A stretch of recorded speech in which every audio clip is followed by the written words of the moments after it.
বিহারে রাজনৈতিক ফলাফল বিধানসভায় যাই হোক, তার সঙ্গে এ রাজ্যের বিজেপির এই লাড্ডু খাওয়া উৎসবের সম্পর্ক কি? বেল পাকলে কাকের কি? বেল পাকলে কাকের কি? বিহারে যে রেজাল্টই হোক, সেই রেজাল্ট আমাদের শীর্ষ নেতৃত্ব পর্যালোচনা বিশ্লেষণ করছেন। কিন্তু যেটাই হয়ে থাকুক, তার কোনো প্রভাব বাংলায় পড়বে না। বাংলায় তৃণমূল কংগ্রেস ছিল, আছে এবং কম বেশি 250 সিট নিয়ে চতুর্থবারের জন্য মমতা বন্দ্যোপাধ্যায় মুখ্যমন্ত্রী হতে চলেছেন। তার কারণ হচ্ছে বিহারের ফ্যাক্টরগুলো পুরো আলাদা আর বাংলার ফ্যাক্টরগুলো আলাদা। মানুষ উন্নয়ন পেয়েছেন, মানুষ কাজ পেয়েছেন। অন্যদিকে বিজেপি বাংলাকে বঞ্চিত করেছে, প্রতিহিংসা রাজনীতি করেছে, বাংলা ভাষাকে অপমান করেছে, পরিযায়ী শ্রমিকদের জীবন দুর্বিষহ করে দিচ্ছে। বাংলা যারা বাঙালি ভারতীয় তাদের বাংলাদেশি বলে দাগিয়ে দিচ্ছে। তো এই বিজেপির বিরুদ্ধে, বিজেপিকে বাংলার মানুষ বন্ধু বলে মনে করে না, এটা বাংলার শত্রু। তো ফলে বাংলায় বিজেপির কোনো জায়গা নেই। ফলে যারা বিহার দেখিয়ে কোনো কথা বলছেন, বা একটাই কথা, বেল পাকলে কাকের কি?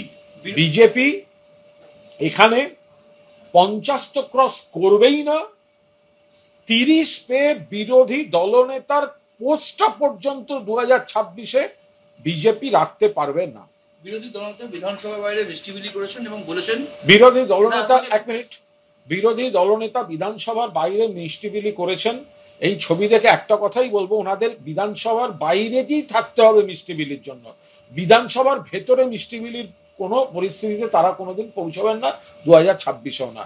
রাস্তাঘাটে অন্য রাজ্যের জন্য মিষ্টিবিলি করতে পারেন, কিন্তু বিধানসভার ভেতরে সংখ্যাগরিষ্ঠতা নিয়ে মিষ্টিবিলি আর হয়ে উঠবে না। বলেছেন 21-এ বিজেপি জিততো, কিন্তু এখানে ভয় ভীতি কারচুপিতে হারিয়েছে বিজেপি। 21-এ বিজেপি আরো কম সিট পেত। নির্বাচন কমিশনকে কাজে লাগিয়ে লোডশেডিং করে কোন কোন সিট কি কিভাবে বদলে দেওয়া হয়েছে সেটা সবাই জানে। এবার বাংলার মানুষ একমত, এত বড় একটি জনবিরোধী, বাংলা বিরোধী, বাংলা ভাষা বিরোধী, বঙ্গভাষী বিরোধী, বঙ্গবাসী বিরোধী কোন দলকে বাংলার মাটিতে তারা জায়গা নেই। কিছু মানুষ কিছু দিনের জন্য বিভ্রান্ত হয়ে কিছু আসনে বিজেপিকে যে ভোট দিয়েছিলেন, সেই ভোটও এবার বিজেপি পাবে না। বিহারের কোনো প্রভাব বাংলার নির্বাচনে পড়বে না। বিহারে ওরা যতটুকু এগিয়েছে দেখাচ্ছে, বাংলায় তার থেকে বেশি পিছিয়ে যাবে। মনে রাখবেন, বিহারে বিজেপিকে মোকাবিলার দায়িত্বে যারা ছিলেন তাদের মধ্যে অন্যতম কংগ্রেস। তারা ব্যর্থ হয়েছেন বারবার দায়িত্ব পালনে। 61টা আসনে লড়ে এখনো পর্যন্ত 2 চলছে, স্ট্রাইক রেটটা 4-এর নিচে চলে যাচ্ছে। তো এরা কি লড়বে? ফলে বাংলায় তো সেই পরিস্থিতি নয়। সারা দেশে যেখানে যেখানে কংগ্রেসের মূল দায়িত্ব বিজেপিকে প্রতিহত করা, তার কার্যত অধিকাংশ জায়গাতেই কংগ্রেস ব্যর্থ এবং বিজেপি লাভ পেয়েছে। আর অন্যদিকে বিজেপির সমস্ত দৌড়ঝাঁপ থমকে গেছে বাংলার সীমান্তে এসে, কারণ এখানে রয়েছেন বাংলার বাঘিনী মমতা বন্দ্যোপাধ্যায়। ফলে এই বেসিক জায়গাটা, এই তফাৎটাকে দেখলেই বোঝা যাবে। জয় জগন্নাথ বলে 2024-এ কলিঙ্গ জয় হয়েছে। জয় সীতামাতা বলে আজ অঙ্গ জয় হলো। বিহারকে আমরা অঙ্গ বলি। আর 26-এ জয় মা কালী আর হরে কৃষ্ণ মন্ত্রের সাথে বঙ্গ বিজয় হবে। অঙ্গ বঙ্গ কলিঙ্গ, এটা হলেই নৃত্য সম্পূর্ণ হবে। এগুলো ওনাদের না বলে রাখলে, ওনাদের কর্মীরা যে হতাশ থেকে হতাশতম জায়গায় গিয়েছেন, তাদের বলার জন্য এই ধরনের কথা বলছেন। পরিষ্কার বাংলা ভাষা লিখে রেখে দিন। বিহারের কোনো প্রভাব, এই ফলের কোনো প্রভাব বাংলায় পড়বে না। বাংলার মানুষ সুখে শান্তিতে একটা রাজনৈতিক স্থিতিশীল জায়গায় রয়েছেন। ফলে মমতা বন্দ্যোপাধ্যায়ের সরকার, শীত গ্রীষ্ম বর্ষা, মমতা বন্দ্যোপাধ্যায়ের সরকার ভরসা। ফলে এখান থেকে বাংলার মানুষ একদিকে উন্নয়ন পাচ্ছেন, অন্যদিকে দেখছেন বিজেপি কিভাবে বঞ্চিত করছে, প্রতিহিংসার রাজনীতি করছে, এজেন্সি রাজনীতি করছে, বাংলা ভাষাকে অপমান করছে, পরিযায়ীদের বিপদে ফেলছে, বাংলাদেশি বলে ভারতীয় নাগরিককে বাংলাদেশে জেলে পাঠিয়ে দিচ্ছে। ফলে এই বিজেপির কোনো স্থান বাংলার মাটিতে এবার হবে না। বাংলায় সিপিএম এর জঙ্গল রাজটা খতম হয়েছে বলেই তো বাংলার মানুষ ঐতিহাসিক পরিবর্তন করে বাংলার পরিচালনার অভিভাবকের দায়িত্ব মমতা বন্দ্যোপাধ্যায়ের হাতে তুলে দিয়েছে। বাংলা তো ওই দিনটা দেখে এসেছে। বাংলার জঙ্গলরাজ তো বাম জমানা, তো বাংলা তো জঙ্গলরাজ পার করে এখানে এসেছে। অন্য একাধিক ডবল ইঞ্জিন সরকারের জঙ্গলের রাজত্ব বাংলা দেখছে। ফলে বাংলা আগের থেকে ভালো আছে, জঙ্গলরাজ কাটিয়ে এসছে, আবার অন্য রাজ্যের থেকে ভালো আছে। তো সেই জন্য বাংলায় কোনো রকম পরিবর্তনের কোনো প্রশ্নই নেই। যে এই যে বিহারের ফলাফল, এর পর্যালোচনা আমাদের শীর্ষ নেতৃত্ব করবেন, তার বিশ্লেষণে যাব না। কিন্তু আপনি যে প্রশ্নটা করলেন, দেখুন, অন্য লোককে গাইড করা, জ্ঞান দেয়া আর নিজে সেইটা পারফর্ম করা, দুটোর আকাশ পাতাল তফাৎ আছে। এই ভোটের ফল প্রমাণ করিল যে প্রশান্তবাবু এখনো রাজনৈতিক ময়দানে কিশোরী রহিয়াছেন। যদি মহিলাদের কোনো স্কিম সেখানে প্রভাব ফেলে থাকে, তাহলে আপনাকে মাথায় রাখতে হবে মহিলাদের কথা প্রথম ভেবেছেন কিন্তু মমতা বন্দ্যোপাধ্যায়। বাংলার মাটিতে মহিলাদের জন্য একের পর এক স্কিম, কন্যাশ্রী থেকে লক্ষ্মীর ভান্ডার পর্যন্ত অনেক স্কিম আছে শুধুমাত্র মহিলাদের। তখন এগুলো বিজেপি বিরোধিতা করত। বাংলার মা বোনেরা কেন বিক্রি হয়ে যাচ্ছেন, বাংলার মা বোনেরা ভিক্ষা চাইছেন, আদৌ নয়, তো মা বোনেদের অপমান করা। মমতা বন্দ্যোপাধ্যায় প্রত্যন্ত এলাকার মা বোনেদেরও স্বনির্ভরতায় রাখতে চান, রাষ্ট্র তার কর্তব্য পালন করছে, সেইটা মমতা বন্দ্যোপাধ্যায় দেখিয়েছেন। আর সেগুলোকে পরবর্তীকালে বিভিন্ন এনডিএ গভর্নমেন্ট নকল করেছে। তো যদি ধরা যায় যে তাতে মহিলারা প্রভাবিত কিছু হয়েছেন, তো তাহলে বাংলার মাটিতে তো সেটা প্রযোজ্য নয়। কারণ এখানে আসল মমতা বন্দ্যোপাধ্যায় রয়েছেন, তার স্কিমকে যদি নকল কেউ করতে যায়, তো জেরক্স কপি বাংলায় লোকে নেবে কেন? বাংলায় তো দেশের মধ্যে অরিজিনাল কপি বাংলায় রয়েছে মমতা বন্দ্যোপাধ্যায়। তার কপি, তার স্কিমগুলোকেই প্রথমে বিরোধিতা করেছে, তারপরে গিয়ে নকল করেছে। এবার সেই স্কিমের যদি কোনো সুফল থাকে, তো বাংলার মানুষের ক্ষেত্রে তো সেই সুফলটা সবসময় মমতা বন্দ্যোপাধ্যায়ের প্রতি ভালোবাসা, আশীর্বাদ, দোয়া, সেগুলো মমতা বন্দ্যোপাধ্যায় পাবেন। মহিলাদের জন্য, পিছিয়ে পড়া মহিলাদের জন্য, আর্থিকভাবে দুর্বল মহিলাদের জন্য এই যে একটা মিনিমাম আর্থিক সুরক্ষা, এটা তো মমতা বন্দ্যোপাধ্যায় প্রথম ভেবেছেন এবং করেছেন। প্রথমে বিজেপি আর এনডিএ তো এগুলো সব বিরোধিতা করেছে, তারপর তার রাজ্যে সেগুলোকে সব করতে, নকল করতে জুটেছে। এই লক্ষ্মীর ভান্ডার কত রকম নকল হয়েছে, কন্যাশ্রী কত রকম নকল হয়েছে। এবার মমতা বন্দ্যোপাধ্যায় তো এই স্কিমগুলো মানুষের, মহিলাদের, মা বোনেদের ভালোর জন্য করেছেন।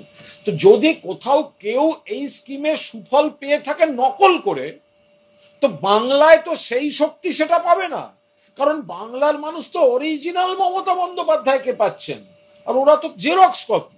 গিরিরাজ সিং, আপনি লিখে রেখে দিন, গিরিরাজ সিং, যে বাংলায় বিহারের কোনো প্রভাব পড়বে না। আপনার পার্টি গোহারা হারতে চলেছে, কারণ আপনি গিরিরাজ সিং বাংলার প্রাপ্য 100 দিনের টাকা মানুষকে কাজ করিয়ে দেননি, মমতা ব্যানার্জি দিয়েছে। আবাসের টাকা দেননি।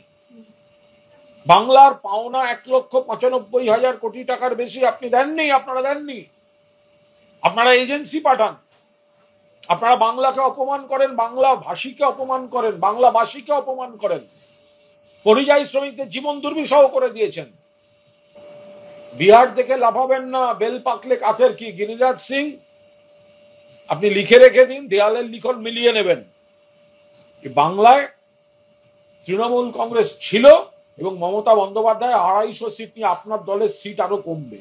কংগ্রেস, বামপন্থীরা, এরা যে বিজেপির বিরুদ্ধে প্রকৃত বিকল্প নয়, সেটা তো বারবার প্রমাণিত হচ্ছে। বাংলায় প্রমাণিত হয়েছে, বিহারে প্রমাণিত হলো, অন্য রাজ্যে দেখা গেছে। বাংলার মাটি থেকে এই বার্তাটা বারবার যাচ্ছে যে বিজেপিকে যদি প্রতিহত করতে হয় তাহলে মমতা বন্দ্যোপাধ্যায়ের নেতৃত্বে তৃণমূল কংগ্রেস এই লড়াইটা দিয়ে যাচ্ছে বারবার বিজেপিকে হারিয়ে। যদি সারা দেশেও বিজেপি বিরোধী শক্তিকে একজোট করে শক্তিশালী করতে হয় তাহলে কংগ্রেসকেও ভাবতে হবে, যারা নিজেরা একের পর এক রাজ্যে ফেল করছে, ডাহা ফেল করছে, তারা এই বিকল্প শক্তির ভরকেন্দ্র হয়ে বসে বিজেপির বিরুদ্ধে কি লড়বে?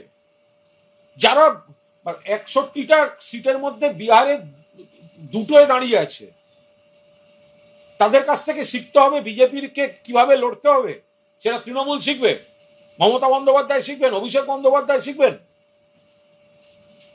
আরে অভিষেক বন্দ্যোপাধ্যায় তিনি তৃণমূলের লোকসভার দলনেতা শুধু নন, আজকের ভোটের পর লোকসভায় দাঁড়িয়ে দেখবেন অলিখিত বিরোধী দলনেতাটা অভিষেক বন্দ্যোপাধ্যায় সেই দায়িত্বটা পালন করে দেবেন।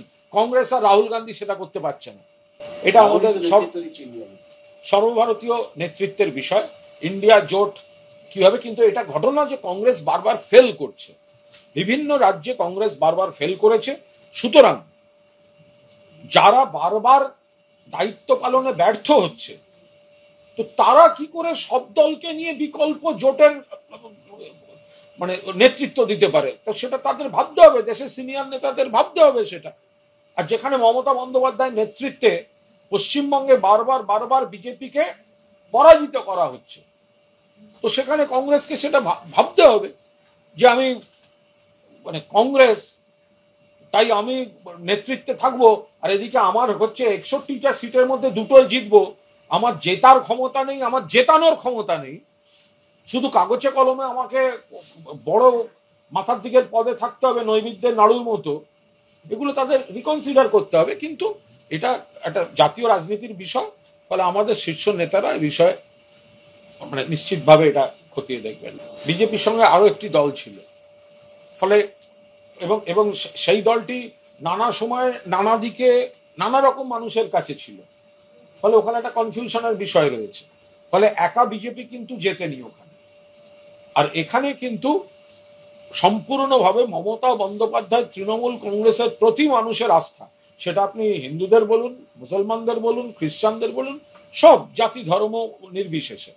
ফলে ওই অঙ্কটা এখানে ওইভাবে, বিহারের কোনো অঙ্ক পশ্চিমবঙ্গের মাটিতে ওই কেমিস্ট্রি আর এই কেমিস্ট্রি দুটো এক নয়, কারণ এটা একটা জাতীয় স্তরের ব্যাপার। আমাদের শীর্ষ নেত্রী, শীর্ষ নেতা তারা নিশ্চিতভাবে বিশ্লেষণ করে বলবেন। কিন্তু আমরা আপাত দৃষ্টিতে আপনাদের সব প্রশ্ন বা যেটা সাধারণ মানুষ যে চর্চাটা করছেন, যে কংগ্রেস এই ভয়ঙ্কর ভাবে ফেল করায় যেটা হচ্ছে যে যেখানে বিজেপিকে মোকাবিলা করার দায়িত্বে কংগ্রেস একটা গুরুত্বপূর্ণ জায়গায় রয়েছে, সেখানে কংগ্রেস যদি ফেল করে তাহলে বিজেপির লাভ হচ্ছে।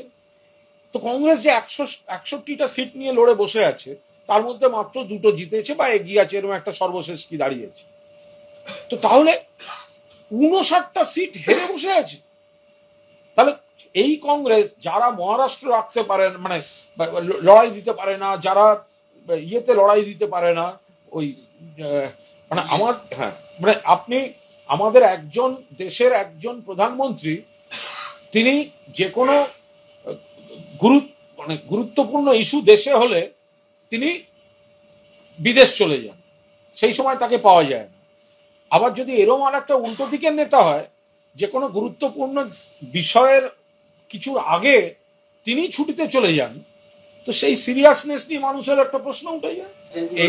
এসআইআর বা এই ধরনের কোথাও কিছু কতখানি ফ্যাক্টর হয়েছে, এটা বিশ্লেষণের পর বোঝা যাবে, এ নিয়ে আমি কোনো মন্তব্য এখন করব না। কিন্তু আসল বিষয় হচ্ছে বিজেপি বনাম কারা, এইটা হচ্ছে বিষয়। বিজেপি বনাম কারা, সেখানে মানুষের কাছে গ্রহণযোগ্য বিশ্বাসযোগ্য লিডারশিপ আছে, মানুষ তাদের বাছাই করেছে। কংগ্রেস নিজেরা জিততে পারেনি, আর কংগ্রেস ওই শক্তিটাকেও ডুবিয়ে দিয়েছে। পশ্চিমবঙ্গে আবার বিজেপি বনাম কারা, এটার মানুষের বাঁচতে অসুবিধা নেই, কারণ এখানে মমতা বন্দ্যোপাধ্যায়ের মুখ রয়েছে। ফলে আপনারা যতগুলো অন্য ফ্যাক্টরে দেখছেন, আমি বলছি সরাসরি একটা ভাবুন যে বিজেপি যে জিতছে, কার বিরুদ্ধে জিতলো, সেই শক্তিটা কারা, তাদের মানুষের কাছে কতটা অ্যাকসেপ্টেবিলিটি বা গুরুত্ব আছে। যেখানে বিকল্প শক্তি আছে মানুষ সেখানে যাচ্ছেন, যেখানে বিকল্প শক্তি ফেল করেছে সেই জায়গাটায় বিজেপির লাভ হচ্ছে, কংগ্রেস ফেল করছে সেই স্টেটগুলোতে বিজেপির লাভ হচ্ছে। বাংলায় মমতা বন্দ্যোপাধ্যায় বিকল্প, তাই বিজেপি ঢুকতে পারছে না। এসআইআর নিয়ে বিহারে প্রচুর কমপ্লেন ছিল, মৃত ভোটার বলে যাদের দিয়েছিল পরের দিনই দেখা গেছে 5 জন গিয়ে হাজির হয়েছে, আমরা বেঁচে আছি পার্টিকুলার একটা বুথেই। ফলে এসআইআর নির্ভুল হয়েছে, এসআইআর এ মানে জেনুইন ভোট কাটা হয়নি, এরম উপসংহারে পৌঁছানোর জায়গায় কিন্তু এখনো কেউ আসেনি।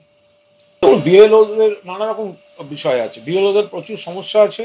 ইলেকশন কমিশন তাদের কার্যত অথই জলে ফেলেছেন এবং তাদের এমন এমন সব নির্দেশ আসছে যেগুলো বোঝা যাচ্ছে যে রাজনৈতিক একটা উদ্দেশ্য, বিজেপিকে সহযোগিতা করা, নইলে বিএলএ 2 বাইরের বুথ থেকে আসবে, এটা হতে পারে না। তো ফলে যারা একটা আতঙ্কের পরিবেশ সৃষ্টি করতে চান, তারা বেশ কিছু বিএলওর উপর এই ধরনের একটা আচরণ নামিয়ে আনতে চান, একটা হুমকির পরিবেশে রাখতে চাইছেন। একটা কথা হচ্ছে, বিহারে মুসলিম ট্র্যাডিশনালি ভোট ব্যাংক গুলো যেগুলো আরজেডির সঙ্গে ছিল, ওই ভোট ব্যাংকে যেভাবে মিম বা অন্যান্য বিজেপি, এমনকি বিজেপি মুসলিম জনগণ, দেখুন এইগুলো এত ডিটেল, এখানে এসব কিচ্ছু হবে না, কিচ্ছু প্রেরণা দেবে না, মানে কোথাও কিচ্ছু প্রেরণা দেবে না। এখানে মমতা বন্দ্যোপাধ্যায়ের নেতৃত্বে তৃণমূল কংগ্রেস থাকবে, আর বিজেপি বিহারের নানা রকম সব, এই কংগ্রেস যে ফেল করলো বা বিজেপি নানা রকম কায়দা কানুন করে যে একটা জয়ের দিকে গেল, তাতে এখানে যারা বিজেপি বিরোধী মানুষ আছেন তারা সবাই আরো সচেতন, সতর্কভাবে কোনো রকম আত্মতষ্টিতে না ভুগে ওয়ান অ্যান্ড অনলি ঘাসের উপর জোড়া ফুল মমতা বন্দ্যোপাধ্যায়কে ভোট দেবেন। তৃণমূলের সিট আজকে বিজেপির ওই বিহার দেখার পর তৃণমূলের সিট এখানে আরো বেড়ে গেল। আশঙ্কা কিসের আশঙ্কা? বিহারের ফলাফলের সঙ্গে আমাদের এখানে কি সম্পর্ক? ওরা তো এখানে কিছু দেখাতে পারে না। বিধানসভা নির্বাচনের পর থেকে আজ অব্দি যতগুলো বাই ইলেকশন হয়েছে সবকটাতে বিজেপি হেরেছে, ওদের দেখানোর কিছু নেই। তো ফলে বিহার দেখিয়ে এখানে একটা আমোদ আহ্লাদ করতে নেমেছে, তার কোনো মাটির সঙ্গে তার কোনো সম্পর্কই নেই। ফলে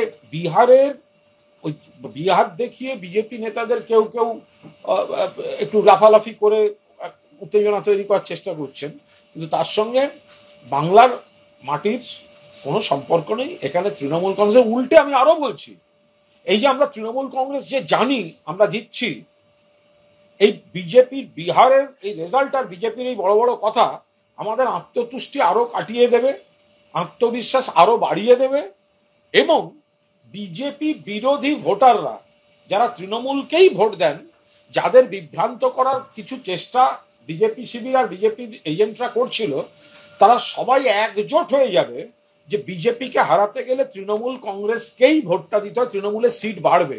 বিজেপির ভোটের পর, বিহারের ভোটের পর তৃণমূলের সিট বাড়বে বাংলায়। 29 নম্বর ওয়ার্ডে একজন বিএলও অভিযোগ করেছেন ওখানকার কাউন্সিলর তাকে প্রাণনাশের হুমকি দিয়েছে। ইকবাল প্রাণনাশের কেন হুমকি দেবে? বুঝতে ভুল করেছে। হ্যাঁ, কিরকম বুঝতে ভুল করেছে? বুঝতে ভুল করেছে, মনে হয় বিয়ের কাজ করছিলেন, ঘুরছেন, প্রাণনাশের কেন হুমকি দিতে যাবে? কোনো একটা কিছু হয়েছে, ওগুলো বিচ্ছিন্ন ব্যাপার। আমাদের লোকেরা বিএলওদের সব একদম সহযোগিতা করছে। আর পার্টিকুলার কি হয়েছে আমি জানি না, তো আমি কিভাবে কমেন্ট করবো?